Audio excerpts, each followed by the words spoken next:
ইরানের ওপর ইসরায়েল মার্কিন যৌথ সামরিক অভিযানের পরিপ্রেক্ষিতে গভীর উদ্বেগ প্রকাশ করেছে চীন। যুদ্ধ বা শক্তি প্রয়োগ করে কোনো বিরোধের স্থায়ী সমাধান সম্ভব নয়।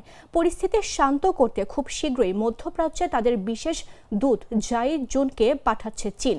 বৃহস্পতিবার চীন পররাষ্ট্র মন্ত্রণালয়ের মুখপাত্র মাও নিং বেইজিংয়ে সাংবাদিকদের জানান, ইতোমধ্যে পররাষ্ট্রমন্ত্রী Wang Yi Russia, Iran, Oman, France, Israel, Saudi Arab এবং সংযুক্ত আরব আমিরাতের পররাষ্ট্রমন্ত্রীদের সাথে টেলিফোনে কথা বলেছেন।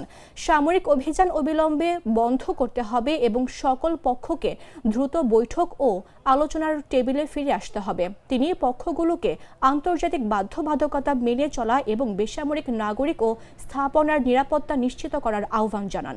কোনো দেশের সার্বভৌমত্ব ও আঞ্চলিক অখণ্ডতা লঙ্ঘন করা এবং বল প্রয়োগের মাধ্যমে শাসন পরিবর্তন করার প্রচেষ্টাকে চীন অগ্রহণযোগ্য বলে অভিহিত করেছে।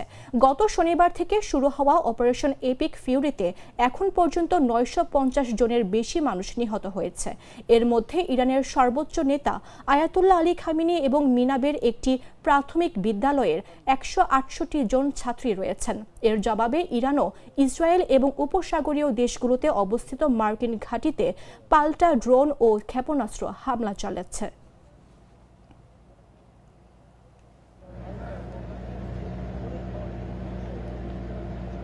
ممكن ننسق مع واحد ويعتقلنا واحد